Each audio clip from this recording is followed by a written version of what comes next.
বিনিয়োগে আস্থা ফেরাতে রাজনৈতিক স্থিতিশীলতা চান ব্যবসায়ীরা। মূল্যস্ফীতি নিয়ন্ত্রণে ব্যাংক খাতের সুশাসন, রপ্তানি বৈচিত্র্যকরণ চান সংশ্লিষ্টরা। পরিবেশ বান্ধব সবুজ কারখানা নির্মাণে অপ্রতিরোধ্য বাংলাদেশ। টেকসই শিল্প গড়ার চেষ্টায় বিনিয়োগকারীরা, বাড়তি ব্যয় পুষিয়ে নেয়াই চ্যালেঞ্জ। এবং বিদেশে বাংলাদেশি করদাতাদের জন্য রিটার্ন দাখিল সহজ করল এনবিআর। ফোনের পরিবর্তে তাদের নিজস্ব ইমেইলেই ওটিপি পাঠানোর ব্যবস্থা।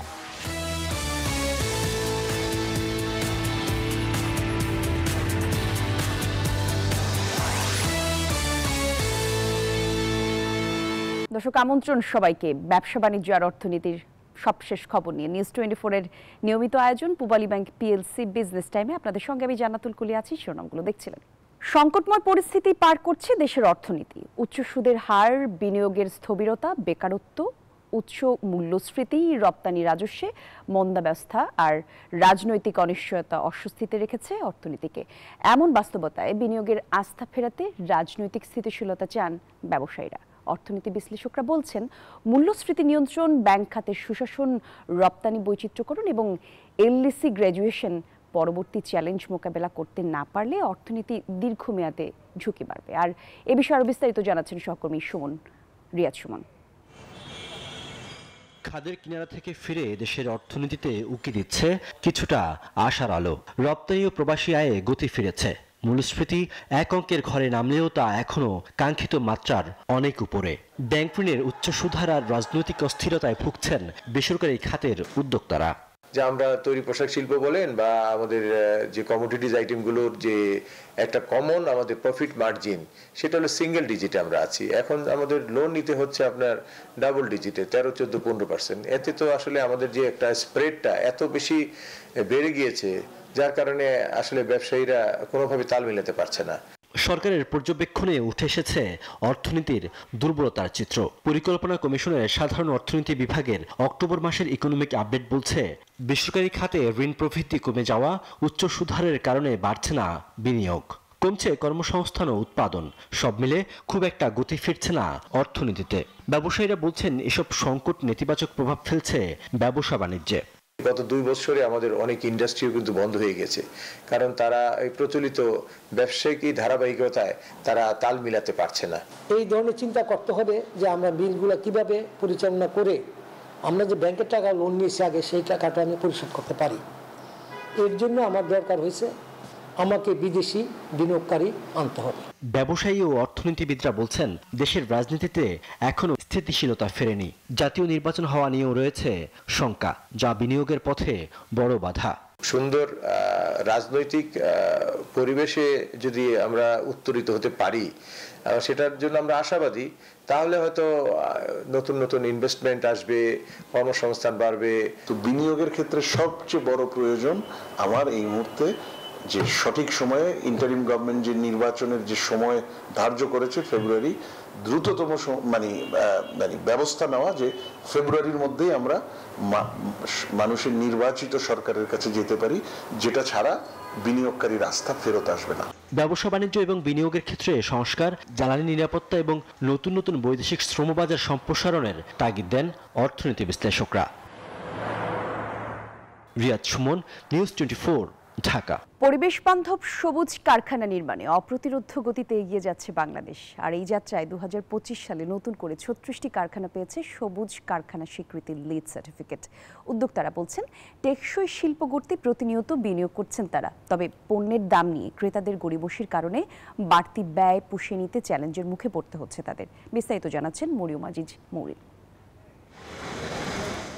পরিবেশ, জ্বালানি দক্ষতা, পানি ব্যবস্থাপনা, বর্জ্য পুনর্ব্যবহার এবং কর্মপরিবেশের সর্বোচ্চ মান বজায় রাখে এমন কারখানাগুলোকে দেয়া হয় ইউএস গ্রিন বিল্ডিং কাউন্সিলের লিড সনদ। বিশ্বের লিড সার্টিফাইড সবুজ কারখানা নির্মাণে আগে থেকে নেতৃত্ব দিচ্ছে বাংলাদেশ।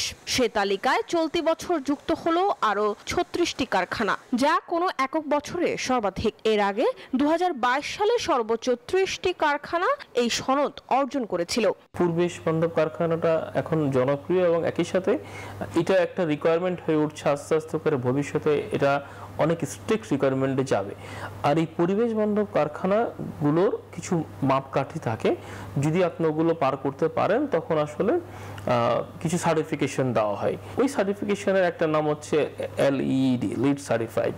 এই বছর 22টি কারখানা পেয়েছে প্লাটিনাম সনদ। সব মিলিয়ে এখন পর্যন্ত মোট 268টি প্রতিষ্ঠান পেয়েছে সবুজ কারখানার স্বীকৃতি। বিশ্বের প্রথম 100টি সবুজ কারখানার 68টি এখন বাংলাদেশে। রপ্তানি বাজারে প্রতিযোগিতায় এগিয়ে থাকতে টেকসই শিল্পায়নের এই ধারা বাংলাদেশের জন্য ইতিবাচক। তবে এই সাফল্যের পাশাপাশি রয়ে গেছে কিছু চ্যালেঞ্জও। শিল্পোদ্যোক্তারা বলছেন, পরিবেশ বান্ধব যন্ত্রপাতি ও প্রযুক্তি ব্যবহার যেমন উৎপাদন খরচ বাড়ায়, তেমনি কাঁচামালের ঘাটতিও বড় প্রতিবন্ধকতা তৈরি করে। আমাদের র মেটেরিয়াল কালেকশন প্রসেসটা খুবই কমপ্লিকেটেড। র মেটেরিয়ালস কালেক্ট করতে গেলে আমাদেরকে অনেক কষ্ট করতে হয়। সাথে সাথে র মেটেরিয়াল যেটা বাংলাদেশের বাইরে চলে যাচ্ছে, যেটা এক্সপোর্ট হচ্ছে খুব কম প্রাইসে। ঠিক সেম জিনিস দিয়ে যে প্রোডাক্টটা বাংলাদেশের বাইরে তৈরি হচ্ছে সেটা আমরা আবার ইম্পোর্ট করছি, সেটা হাই প্রাইসে। তো এইটা যদি না যেত বাইরে, তাহলে এটা একটা one of the challenge that we are facing right now. প্রথমে সে এফিশিয়েন্ট সেটা প্রমাণিত হবে এবং বায়ারদের কাছে তার গ্রহণযোগ্যতা অনেক বেড়ে যাবে। এই খাতের উদ্যোক্তারা মনে করছেন, সরকারের নীতিগত সহায়তা, বিনিয়োগে সহজলভ্যতা এবং নবায়নযোগ্য জ্বালানিতে প্রণোদনা দেয়া গেলে বাংলাদেশ আরও বেশি কারখানাকে LED সার্টিফিকেশনের আওতায় আনতে পারবে। মরিয়ম আজিজ মৌরিন, নিউজ 24, ঢাকা।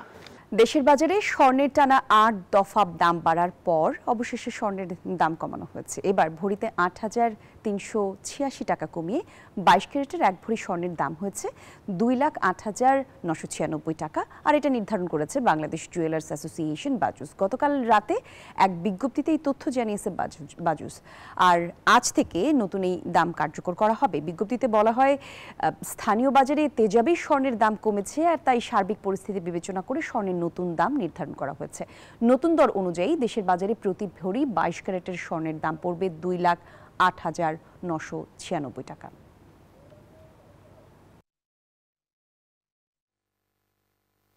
বিদেশে অবস্থানরত বাংলাদেশি করদাতাদের রিটার্ন দাখিল সহজ করতে মোবাইল ফোনের পরিবর্তে তাদের নিজস্ব ইমেইলে OTP পাঠানোর ব্যবস্থা করছে জাতীয় রাজস্ব বোর্ড। বৃহস্পতিবার এক বিজ্ঞপ্তিতে এই তথ্য জানানো হয়েছে, আর এই তথ্য জানিয়েছে NBR। এতে বলা হয়েছে, রিটার্ন সাইটে নিবন্ধনের জন্য করদাতা নিজের নামে বায়োমেট্রিক রেজিস্ট্রেশন করা বাংলাদেশের মোবাইলের সিমে OTP পাঠানো হয়। বিধায় বিদেশে অবস্থানরত বিদেশিরা করদাতাদের রিটার্ন দাখিল করতে সমস্যা হচ্ছিল। আর এই সমস্যার সমাধানের জন্য জাতীয় রাজস্ব বোর্ড বিদেশি অবস্থানরত বাংলাদেশি করদাতাদের জন্য মোবাইল ফোনের পরিবর্তে তাদের নিজস্ব ইমেইলে OTP পাঠানোর ব্যবস্থা করা হয়েছে।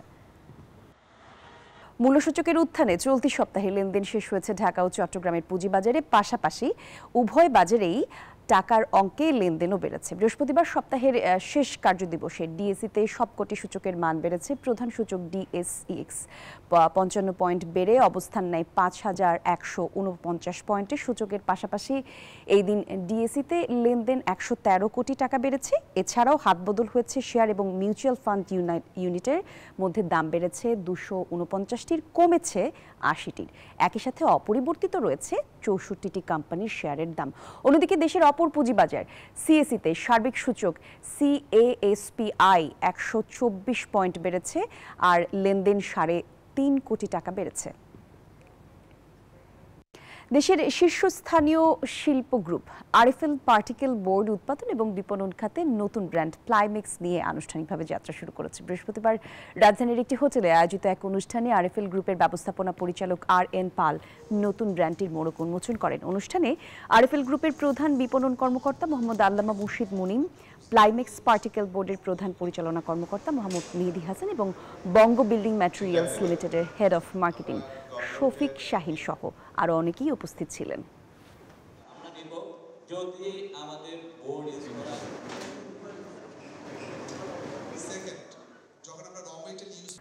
টাঙ্গাইলে এমপিও, টিএসপি এবং ডিএপি সার সংকটের কারণে ব্যাহত হচ্ছে চাষাবাদ।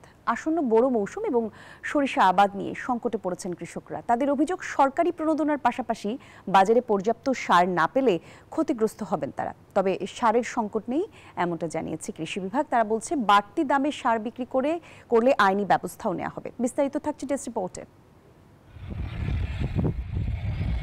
টাঙ্গাইল সদর, ভুয়াপুর, নাগরপুর, কালিহাতী, বাসাইল, সখীপুর, ধনবাড়ী, মধুপুর ও ঘাটাইল সহ বিভিন্ন উপজেলায় নন ইউরিয়া সারের সংকটের অভিযোগ উঠেছে। শাকসবজি তোমার সার দিতে পারতাছি না, শাকসবজি হইতেছে না, সারের দাম বেশি।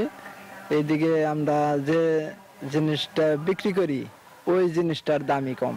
সরকার যদি সারের দামটা কমাইয়া দিত তাহলে কৃষকের জন্য সবচেয়ে ভালো হইতো। যাদের কাছে সার পাওয়া যায়, যে সার আপনার 1000 টাকা আনা যেত, এখন সেটা 1500 বা তারও বেশি অধিক টাকা দিয়ে নিয়ে আসতে হয়। জেলার ঘাটাইল উপজেলার বীরসিংহ গ্রামের কৃষক সুমন মিয়া 3 বিঘা জমিতে আগাম বিভিন্ন জাতের শীতকালীন সবজি চাষ করছেন।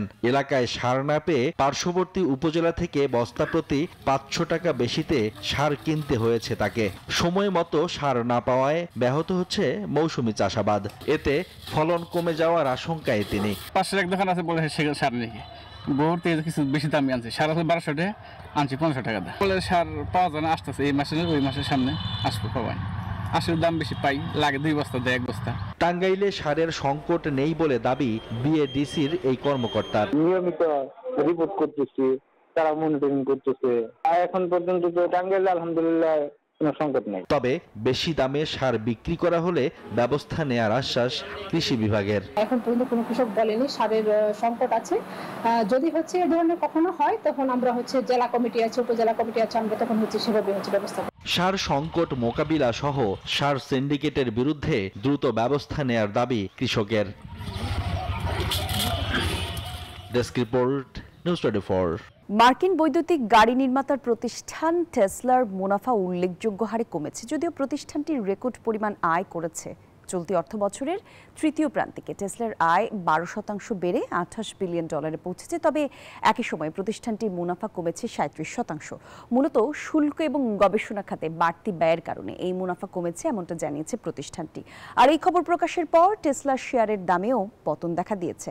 এমন এক সময়ে আর্থিক প্রতিবেদন প্রকাশ করা হলো যখন প্রতিষ্ঠানটি চীনের শক্তিশালী প্রতিদ্বন্দ্বীদের সঙ্গে তীব্র প্রতিযোগিতার মুখে রয়েছে।